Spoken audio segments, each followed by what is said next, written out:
Olá, sejam todos bem-vindos a mais uma edição do programa Arquitetura, Meu Espaço, Minha Vida. Eu sou a professora Gisele Diziura, arquiteta e urbanista, coordenadora dos cursos de especialização em arquitetura e design da Uninter. E hoje vamos falar sobre investimentos aplicados nos espaços públicos.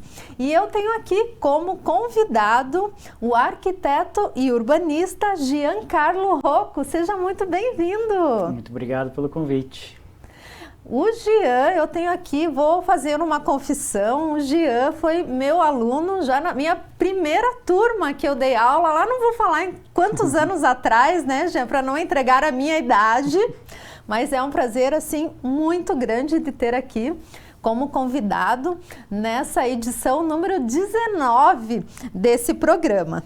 E para falar sobre esse assunto, que é um assunto assim importantíssimo, porque todas as obras, de alguma maneira ou de outra, requer investimentos. Você sabia aí do outro lado que os investimentos aumentam o PIB das cidades? Vamos conversar sobre isso. E você também aí do outro lado pode participar, interagir conosco nesse programa que acontece aqui ao vivo. Então, para você que está assistindo ao vivo, pode entrar lá no Instagram da página dos cursos de especialização em arquitetura e design e falar, participar conosco, faça seu comentário que eu estarei aqui para interagir com você. Então, anota aí, vai aparecer no seu visor. @arquitetura e design Uninter. Então, manda uma mensagem para nós em inbox, que eu vou estar aqui, ó, ligadinha para receber a sua mensagem. Combinado? Então, vou apresentar o Giancarlo Rocco. Ele, então, é arquiteto e urbanista, pós-graduado em gerenciamento de obras e em bancos, investimentos e finanças. E atua como diretor de relações internacionais e institucionais da Invest Paraná. Então, é egresso da Universidade Positivo, qual foi meu aluno, então, já falei, né? Ele atua aí há mais de 10 anos na área empresarial, em setores variados, como o da construção civil, logística, TIC, e nessa área aí de investimentos desde 2019. E aí eu vou fazer uma pergunta, mas na verdade a gente vai voltar depois nessa pergunta, e você deve estar se perguntando, mas como que um arquiteto e urbanista está aí nessa área de investimentos? Então, você pode falar um pouco sobre essa tua trajetória, Gian? Posso. Na verdade, eu entrei dentro da iniciativa pública por convite do atual governador, Carlos Massa Ratinho Júnior, atuando inicialmente no Paraná Cidade, que é um organismo ligado à Secretaria de Desenvolvimento Urbano, e atuei como arquiteto, desenvolvendo projetos para municípios e para o Estado. E depois fui convidado a trabalhar hoje na Invest Paraná, uma agência de atração de investimentos do governo do estado, a fazer parte da equipe, cuidando de atração de investimento na área internacional. Olha só, o quanto é importante aí conhecer outras áreas, mas a gente vai falar sobre isso. E você que está aí do outro lado, seja da área da arquitetura, do design, da engenharia, da gestão pública, fica aí ligado que tem muita coisa aí para a gente conversar e para você compartilhar conosco a sua experiência também. Então, entra lá na nossa página do Instagram. E aí, para a gente aquecer a nossa conversa, o nosso bate-papo, vou falar bem rápido algumas coisas, o que virar na tua cabeça, você me responde. Vamos combinar assim? Vamos lá. Então vamos lá. Investimento interno ou externo? Ambos. Parceria pública ou privada? Vale a pena? Vale a pena. Investimento público em espaços privados. Pode acontecer? Pode acontecer também. Ficou curioso? Então vamos lá. Abrir um pouco essa conversa. Me diga uma coisa, há algum setor que sofre pela falta de recurso? Olha, aí depende muito, porque um grande problema que a gente tem no Brasil não é falta de recurso, é falta de bons projetos. Olha só, quando a gente fala de projeto, a gente pode falar de projeto de arquitetura, de engenharia, né, como pontes, enfim, espaços públicos, tanto quanto projetos que sejam algum programa específico. Um projeto voltado, por exemplo, à agricultura familiar. É um projeto escrito, né, que você precisa da expertise de profissionais que tenham essa habilidade de escrever e protocolar projetos em organismos nacionais, internacionais, seja em bancos ou fundos de investimento. Então, tanto numa área específica de arquitetura, de engenharia, quanto na área de projetos, essa habilidade sempre é requerida e é uma falta que a gente tem de profissionais assim no Brasil. Né? Então, se você tem isso, você consegue acessar recursos. Então, hoje o que a gente tem, no mundo como geral, não é falta de recursos, é falta de bons projetos aplicados a isso.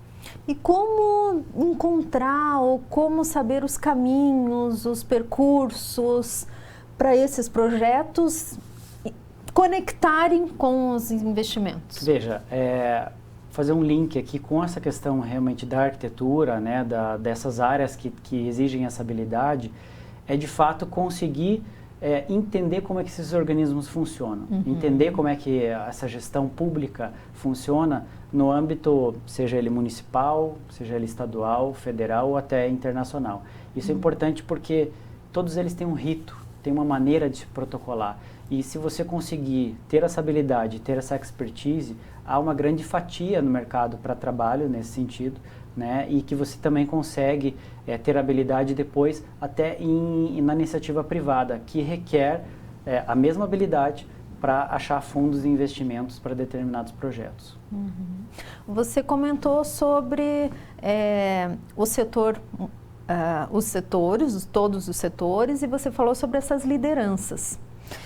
Você acredita e como que você acredita que essas lideranças podem promover essas divulgações ou essas conexões com os demais setores ou essas conexões?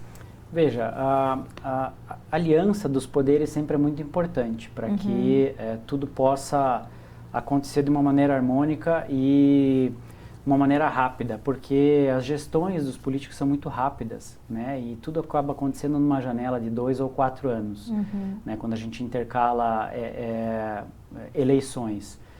E você conseguir trabalhar entre esses poderes e fazer com que isso fique alinhado, a população ganha, porque quando não há essa harmonia, quem perde é o cidadão. Né? Vou usar o exemplo de uma empresa que vem buscar um investimento, seja ela uma empresa internacional ou nacional, quando ela vem buscar um local para investir, a primeira coisa que ela procura é qualidade de vida. Porque ali, os gestores daquela empresa vão morar ali, né? E, obviamente, que quem vai prestar aquele serviço, quem vai ser aquela mão de obra para aquela companhia, eles normalmente buscam essa cidade com essa qualidade. Juntamente a isso, com a mão de obra qualificada. Né? E por último, as empresas buscam incentivos fiscais, ou seja, que traz uma segurança jurídica para ela, né, investir naquele local. Então, essa aliança, essa harmonia entre os poderes sempre é muito importante, até quando a gente impacta na nossa própria vida, buscando o mercado de trabalho, morando em algum lugar, ou quando a gente olha para uma atração de investimento numa empresa. E às vezes nós pensamos que é o contrário, que começa pelo fiscal e depois pela qualidade de vida. As empresas normalmente buscam um incentivo fiscal como o último recurso, né? Porque aí os dois primeiros estando alinhados, ela tem uma mão de obra qualificada naquele local, uma boa qualidade de vida, aí sim ela vai buscar o incentivo fiscal para se tornar mais competitiva, né? Porque ali ela já escolheu se estabelecer. E agora com essa questão da inteligência artificial, com a tecnologia, como que as empresas estão enxergando esses investimentos? Elas vão em busca de projetos que estejam alinhados com tecnologias mais avançadas, com inteligência artificial, ou estão procurando desenvolver parcerias, em coparceria, co-desenvolvimento? Você está enxergando isso nesse mercado? É interessante comentar sobre isso, Co-criação?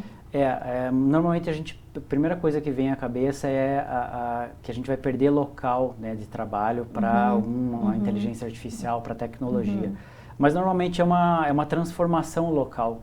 Né? Se a gente pegar a matriz econômica do Estado, que é o agro, você tem grandes startups hoje já se profissionalizando e buscando o mercado de trabalho, aliando a tecnologia para o campo. Né? E isso transforma, isso faz com que aquele filho daquele agricultor que está pensando em sair daquela propriedade, porque ele não quer mais trabalhar ali, né, ele não quer ser um agricultor, acabe fazendo ao contrário, com que ele fique lá, ele busque conhecimento naquelas áreas, aplique aquela metodologia, aquela tecnologia, aquela inovação dentro da sua propriedade. Então, uma transformação é uma busca por qualificação, né, que a gente tem que fazer, que tem que enxergar como é que o mercado de trabalho hoje está se transformando, para que nós possamos, né, ter esse local ao sol quando a gente está numa faculdade, quando está fazendo um estudo ou mesmo buscando uma nova qualificação. E tem algum caso em que tem um pool de empresas, um conjunto de empresas, associações de empresas que fizeram estudos e resolveram investir em um determinado projeto? Você já presenciou algum caso assim?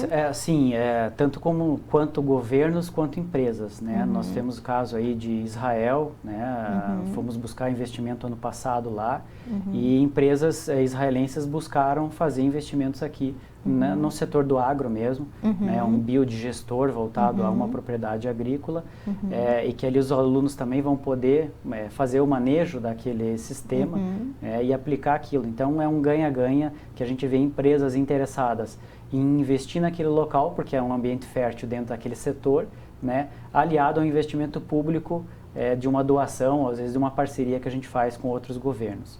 E a gente pode trazer também um pouco de fusões e aquisições, que está muito em alta no Brasil, né, ela passa por alguns ciclos econômicos, isso depende, né, de vários fatores, mas que normalmente na pandemia a gente viu muito acontecer. As empresas, para deixarem de existir, elas fizeram fusões e isso passa por investimentos também internacionais ou com fusões de empresas aqui brasileiras mesmo. Aí você falou de um investimento externo. E aí eu fiz uma pergunta no aquecimento que foi investimento interno ou externo e você respondeu ambos. Né? Como que você enxerga essa decisão por um investimento interno ou um investimento externo?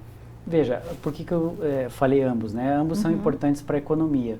Né? Quando você busca um investimento estrangeiro, é porque normalmente você não tem algum tipo de habilidade ou algum tipo de empresa daquele setor no Brasil. Vou usar um outro exemplo de carros elétricos hoje, né, que está tanto em alta, todo mundo fala na transformação da mobilidade urbana, que é trazer investimentos de periféricos, de baterias para carros elétricos, onde a gente tem uma falta ainda no Brasil de empresas, ou que sejam brasileiras ou estrangeiras que já estejam no Brasil. Então a gente busca esse tipo de investimento para cá. E quando a gente busca investimentos internos, na verdade uma ampliação que normalmente um parque fabril tem, de empresas que você vai buscar e ajudar aquela empresa, inclusive, a ampliar seus investimentos aqui. Porque a maior parte das empresas, quando a gente faz esse follow-up, elas têm algum objetivo, obviamente, de crescimento, e tendo crescimento, ela busca fazer a ampliação. Né? E é importante estar sempre aliado com o poder público nesse sentido, que é para entender as dores. Né? Se o Estado não atrapalhar, eu brinco que já está muito bom. Se a gente ajudar, então, a economia vai muito bem. E com relação aos espaços públicos, né, de propriedade privada, como que acontece essa questão do investimento? Porque aí é uma propriedade privada e o espaço é público. Né? Existem vários casos fora do Brasil, mas no Brasil, como que isso está acontecendo? Porque está acontecendo também, tem casos, né, em São Paulo, enfim, né, essas intervenções. Né? Isso é um modelo que tem uma tendência a se concretizar no Brasil? É um modelo que, sim, há variações de tipos de investimento que dá para fazer e buscar nesses setores. Quando a gente tem os dois interesses em comum, fica muito mais fácil, né? Porque a gente pode buscar, por exemplo, um receptivo turístico dentro de uma cidade. Né? Vai acontecer uma obra ali, um investimento público dentro de um espaço privado. Aquele ente privado ele tem que querer ter alguma exploração também, ele pode ter uma exploração aliada àquilo. Então ele pode fazer uma concessão para o Estado, por exemplo, para o Estado explorar aquele espaço por 20 anos. Ele pode fazer uma doação daquele terreno para o Estado. Né? Você vai se perguntar, mas por que ele teria interesse de doar para o Estado um terreno? Justamente porque ele pode ter uma atividade correlacionada com aquilo que vai sair ali e ele também ganha. Ele pode doar parte daquela propriedade e isso acaba tendo um ganha-ganha porque você vai ter mais investimentos, tanto do setor público ali, quanto do próprio privado. Então, quando a gente consegue aliar esses dois interesses, é muito bom. E também falamos, né, no início, sobre a sua carreira. E aí eu gostaria que você abordasse a questão da multidisciplinaridade da tua carreira, que você ainda se referencia e precisa dos teus conhecimentos de arquiteto e urbanista para atuar e para compreender, para, enfim, né, aplicar os teus conhecimentos na tua área agora de gestão pública, de investimento, enfim, de gerenciamento, que você fez pós, inclusive. Né?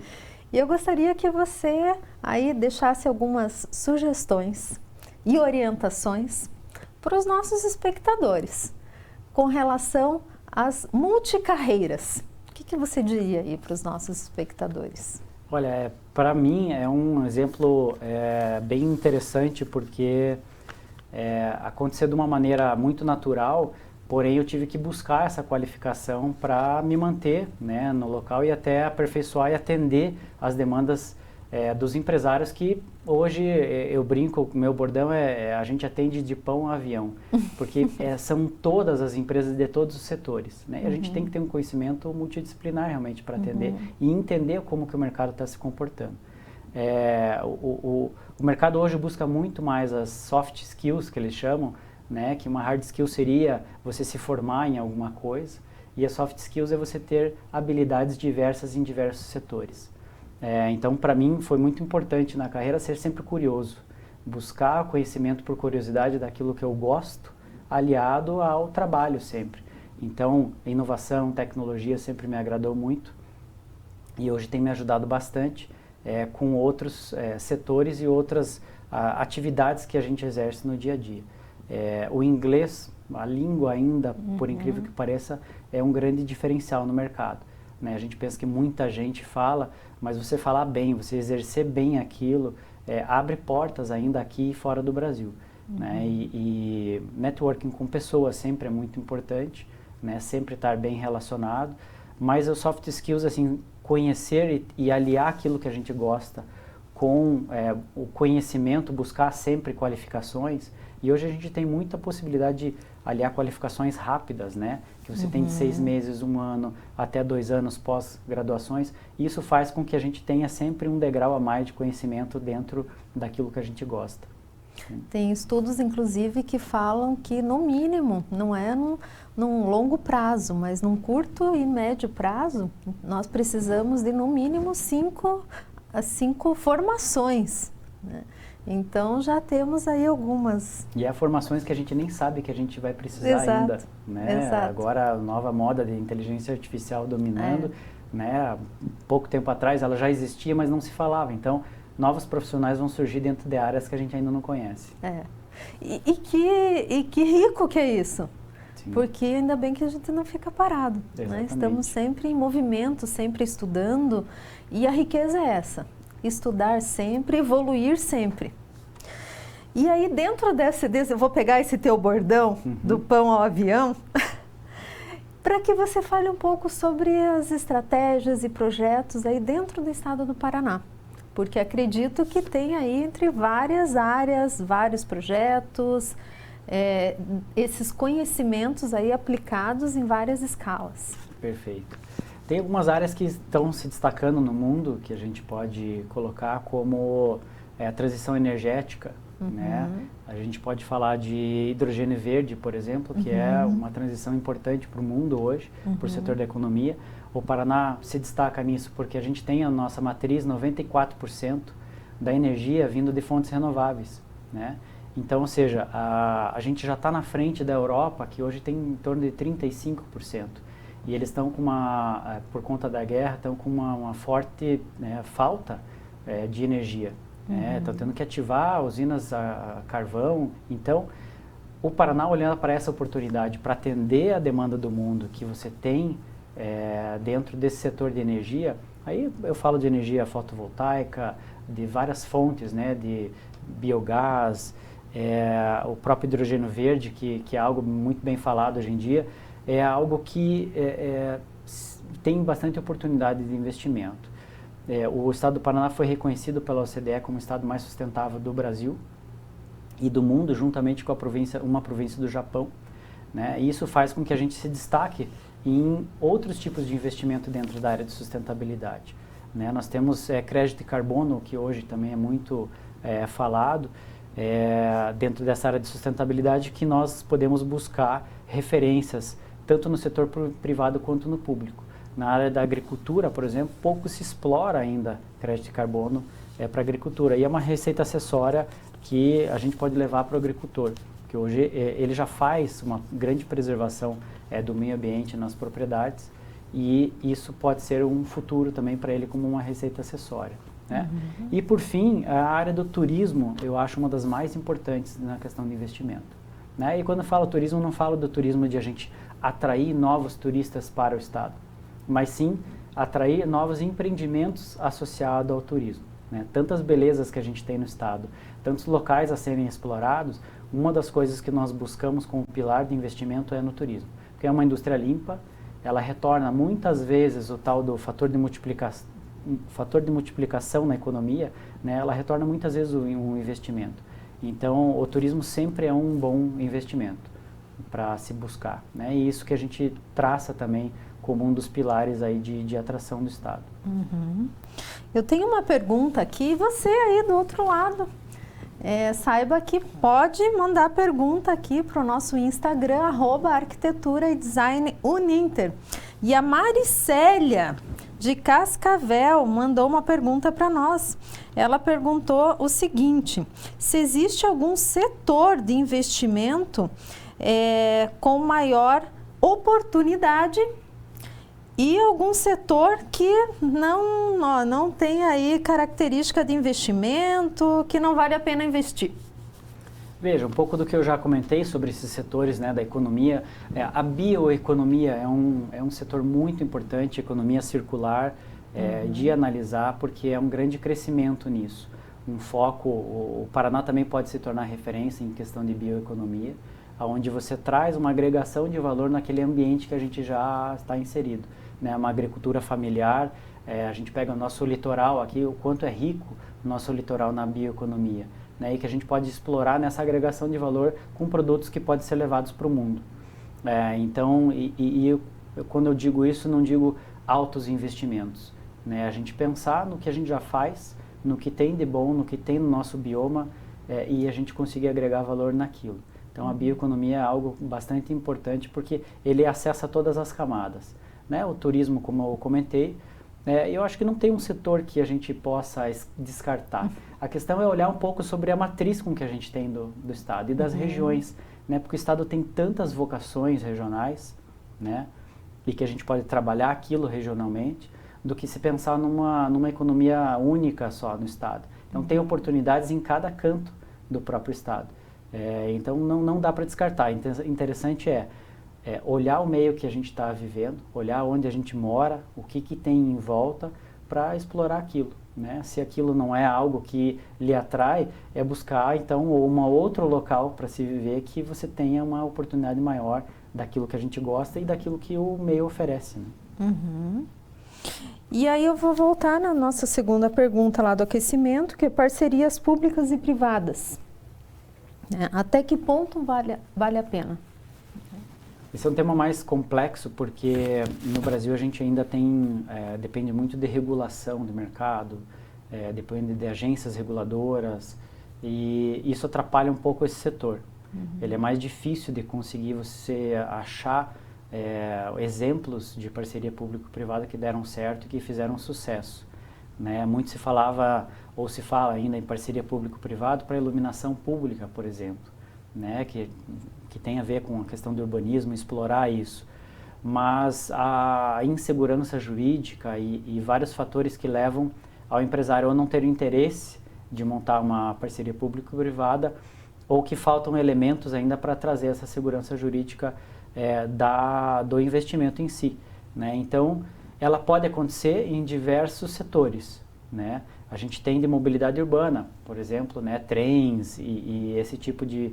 É mais comum de acontecer porque são projetos estruturantes maiores, né? E são não mais fáceis na modelagem, mas acho que um pouco mais conhecido do mercado, né? Mas assim, tem muito a ser explorado, o Brasil tem muito a crescer, e se ele abrir parceria público-privada, por exemplo, o marco de saneamento agora é muito importante para trazer investimentos privados para a iniciativa pública, né? Onde a gente dá um grande salto. O Paraná ainda é uma referência, né, em saneamento, mas se a gente buscar isso para o Brasil vai dar um salto em qualidade de vida, né? Que a gente fala em saneamento é qualidade de vida.